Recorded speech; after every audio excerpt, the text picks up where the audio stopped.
તો પીએમ મોદીની ઓફિસનું સરનામું બદલાયું છે। જે નવું સરનામું છે, પીએમ મોદીએ સેવા તીર્થ નામાંકનનું અનાવરણ કર્યું છે કે જ્યાં આગળ હવે આ કાર્યાલય જે છે તે ચાલુ થશે। પ્રધાનમંત્રી નરેન્દ્ર મોદી કે જેઓ પોતાના નવા કાર્યાલય ખાતે પહોંચ્યા હતા, તેઓએ આ કાર્યાલયની શરૂઆત કરી છે।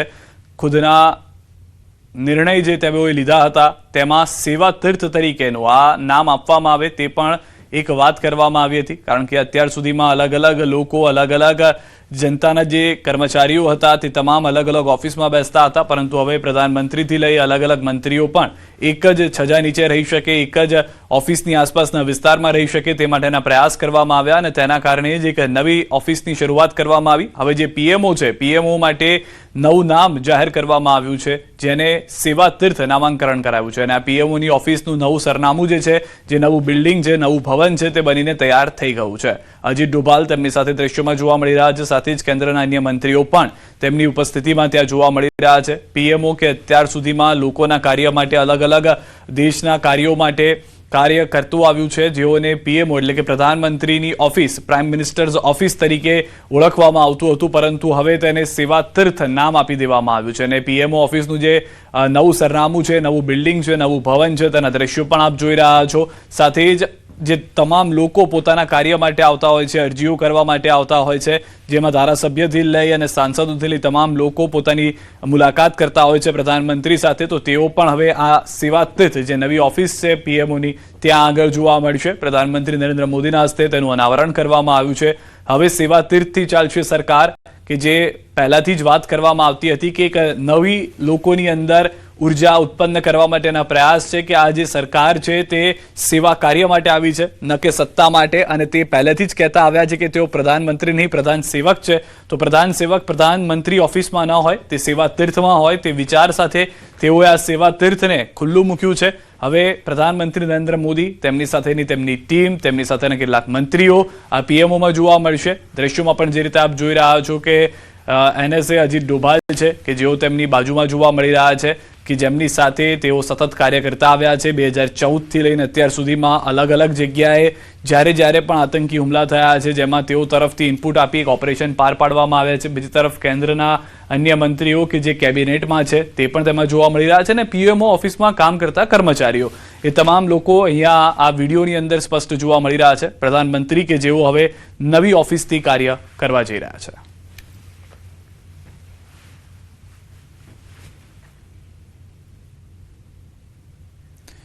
તો પીએમઓને લઈને આજે દ્રશ્યો આવ્યા છે તે તમામ મંત્રીઓ માટે એટલા પણ મહત્વના છે, કારણ કે મંત્રીઓ જે છે તેમની પણ ઓફિસ જે છે તે હવે બદલાઈ ગઈ છે।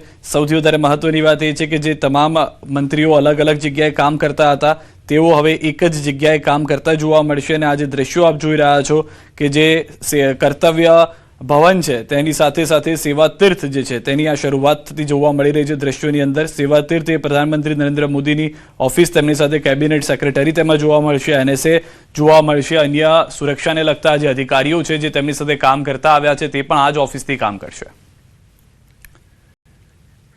દક્ષિણ ગુજરાતના ખાંડ ઉદ્યોગની માઠી દશા બેઠી હોય તેવું લાગી રહ્યું છે, કારણ કે આ વર્ષે દક્ષિણ ગુજરાતની તમામ શુગર મિલ 4 મહિનામાં બંધ થવાને આરે પહોંચી છે। શુગર મિલ અત્યારે ઇતિહાસના સૌથી કપરા કાળમાંથી પસાર થઈ રહી છે। એશિયાની સૌથી મોટી શુગર મિલ બારડોલી, મહુવા, કામરેજ, ચલથાણ, મઢી શુગર તેમજ સાયન શુગર મિલ ઓક્ટોબરથી મે મહિના સુધી ચાલતી હતી। હાલ તે નવેમ્બર મહિનામાં ચાલુ થઈ અને માર્ચ મહિના પહેલા બંધ થવાની તૈયારીમાં દેખાઈ રહી છે। 8 મહિનામાં ચાલતી પિલાણ સિઝન માત્ર 4 જ મહિનામાં સમેટાઈ રહી છે। શેરડીના ઘટતા પુરવઠાને કારણે શુગર મિલ તેના અસ્તિત્વની લડાઈ લડી રહી છે। આ વર્ષે દરેક ફેક્ટરીઓ 100 થી 140 દિવસ, ખરેખર અમારી સુગર ફેક્ટરી 160 દિવસ કે એથી વધારે ચાલે તો જ એનું ક્ષમતા પ્રમાણે ચાલેલી કહેવાય, પણ આ વખતે 90 થી 140 દિવસમાં લગભગ બધી જ ફેક્ટરીઓ બંધ થઈ જવાની। એને લઈને ઉત્પાદન વહીવટી ખર્ચ, જે સ્થાયી ખર્ચા છે એ તો એને ત્યાં જ રહેવાના, એટલે ખર્ચા વધી જવાના। ગીર સોમનાથના કોડીનાર ડોળાસાના વેપારી પર હુમલાના વિરોધમાં બજારો બંધ રાખી રેલી યોજી વિરોધ વ્યક્ત કર્યો। પોલીસે પણ આ મામલે એક વ્યક્તિની અટકાયત કરી છે। અને આ મામલે વધુ લોકોની અટકાયત થઈ શકે છે। મહત્વનું છે કે કોડીનારના ઢોળાસા ગામે હાર્ડવેરની દુકાન ચલાવતા દિલીપભાઈ જેઠાભાઈ મોરી પર મોડી રાતના ઉનાના 4 માથાભારે નિલય રામભાઈ વાળા અને તેના સાગરીતોએ હુમલો કર્યો હતો। જીવલેણ હુમલામાં વેપારી લોહી લુહાણ થઈ ગયા હતા। હાલમાં કોડીનારની હોસ્પિટલમાં ખસેડાયા। આ ઘટનાની જાણ ઢોળાસાના વેપારીઓ, ગામના લોકો અને સમસ્ત ક્ષત્રિય કારડિયા રજપૂત સમાજના લોકોને થતા વાતાવરણ તંગ બની ગયું છે। એક નિર્દોષ વેપારી ઉપર બેરહેમીથી હુમલો કરવામાં આવતા લોકોમાં રોષ છવાઈ ગયો છે। ઢોળાસા ગામ, કોડીનાર તાલુકો અને ક્ષત્રિય કારડિયા રાજપૂત સમાજમાં ઉગ્ર પ્રત્યાઘાતો જોવા મળી રહ્યા છે। બજારો સજ્જડ બંધ રાખીને વિરોધ કરવામાં આવ્યો। સમાજના અગ્રણીઓ અને ગામના પ્રતિનિધિઓ દ્વારા મામલતદાર કચેરી તેમજ કોડીનાર પોલીસ સ્ટેશન ખાતે આવેદનપત્ર પાઠવી આરોપીઓ સામે તાત્કાલિક અને કડક પગલાં લેવા માંગણી કરવામાં આવી હતી।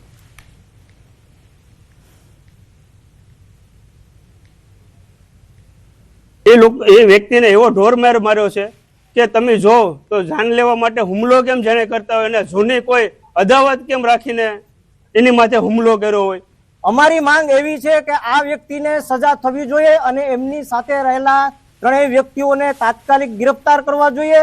એમનું રીકન્સ્ટ્રક્શન થવું જોઈએ। આરોપીને અમે લઈ આવ્યા છીએ, ગાડી કબજે કરી લીધી છે, હથિયાર છે એ બી અમારે થઈ ગયું છે અને આગળ હજી જે ડોક્ટરના સર્ટિફિકેટ ઉપર બધું છે ચોક્કસ ઈ થશે, જે કાયદાકીય રીતે થશે એ ચોક્કસ થશે।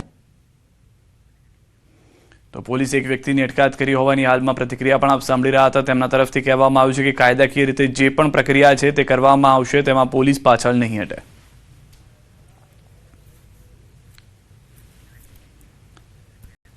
સુરતમાં માલિયા ગેંગનો આતંક, શાકભાજીવાળા પાસે કરી હપ્તાખોરી। શાકભાજીવાળા પાસે હપ્તાખોરી વસૂલતો વિડીયો વાયરલ થયો છે। અહીં ધંધો કરવો હોય તો પ્રસાદી તો આપવી જ પડશે, કઈ કરી ઉઘરાણી। 20 વર્ષથી પોલીસ અને પાલિકાના નામે કરે છે દાદાગીરી। વિડીયો વાયરલ થતા પોલીસની કામગીરી પર પણ સવાલ ઉઠ્યા છે।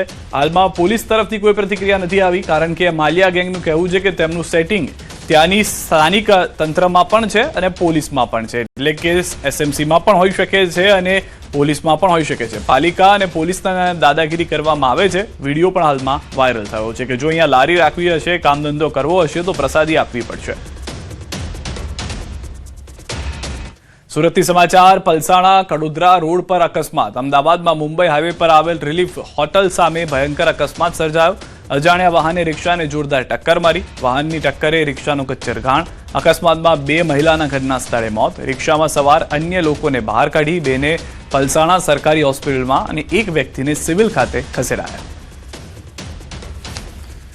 તો અકસ્માતમાં 2 મહિલાના મોત ઘટના સ્થળે થયા છે। હાલના જે દ્રશ્યો આપ જોઈ રહ્યા છો, સુરતથી અજાણ્યા વાહને રિક્ષાને જોરદાર ટક્કર મારી છે। વાહન ચાલક જે છે તે ફરાર થઈ ગયો હોવાની જાણકારી છે। પલસાણા કડોદરા રોડ પરનો આ અકસ્માત છે। તુરંત પોલીસને જાણ કરવામાં આવી હતી। એ જે ટીમ છે એમ્બ્યુલન્સની 108ની ટીમ પણ તુરંત ઘટના સ્થળે પહોંચી હતી। વડોદરાથી સમાચાર, એસએસજી હોસ્પિટલમાં મારામારી થઈ છે। દર્દીના સગા વચ્ચે મારામારીના દ્રશ્યો। સામાન્ય બોલાચાલી બાદ મામલો બિચક્યો। સિક્યુરિટીએ વચ્ચે પડી મામલો થાળે પાડ્યો છે। હાલમાં જે જાણકારી મળી રહી છે તે દર્દીના સગાવાલા અંદર ઝઘડ્યા હોવાની જાણકારી છે, ન કે કોઈ હોસ્પિટલ સ્ટાફ કે ડોક્ટર પર હુમલો થયો છે, પરંતુ ત્યારબાદ સિક્યુરિટી વચ્ચે પડી હતી અને સિક્યુરિટીએ આખો મામલો જે હતો તે શાંત કર્યો હતો। હાલના દ્રશ્યો પણ આપ જોઈ રહ્યા છો। એસએસજી હોસ્પિટલથી, વડોદરાથી આ સમાચાર મળી રહ્યા છે। કયા કારણોસર માથાકૂટ થઈ, શું છે તે જાણકારી પૂરી હાલમાં નથી મળી રહી, પરંતુ દ્રશ્યોથી સ્પષ્ટ થઈ રહ્યું છે કે જે વ્યક્તિ છે તેને સિક્યુરિટી જે પકડીને લઈ જઈ રહ્યું છે। વધુ માહિતી ન્યૂઝ 18 સંવાદદાતા હાર્દિક પાસેથી મેળવીશું। હાર્દિક, સમગ્ર ઘટના શું ઘટી હતી જણાવશો? બિલકુલ સિદ્ધાર્થ, જો આપણે એસએસજી હોસ્પિટલની વાત કરીએ તો મધ્ય ગુજરાતની સૌથી મોટી હોસ્પિટલ છે અને અવારનવાર હોસ્પિટલમાં ઘટનાઓ જે છે તે બનતી હોય છે। ત્યારે અત્યારે વધુ એક વિડીયો જે છે તે વાયરલ થઈ રહ્યો છે। તે દ્રશ્યોમાં જોઈ શકાય છે કે જે દર્દી જે છે તેના સગા કોઈક કારણોસર અંદર બાકડી પડે છે અને જોતામાં તમાશો મોટો થઈ જાય છે। લોકટોળા ભેગા થઈ જાય છે, એટલે જે સિક્યુરિટી ગાર્ડ છે તે વચ્ચે પડે છે। તેમના દ્વારા મધ્યસ્થી કરવામાં આવે છે। હજુ સુધી આ સમગ્ર મારામારીના મામલે કોઈ પણ જાતની પોલીસ ફરિયાદ થઈ નથી, એટલે મારામારીનું જે સ્પષ્ટ કારણ જે છે તે જાણી શકાયું નથી। સિદ્ધાર્થ, આભાર સમગ્ર માહિતી બદલ। તો હાલમાં મારામારીનું કારણ જાણી નથી શકાયું, પરંતુ જે સામાન્ય બોલાચાલી હતી ત્યારબાદ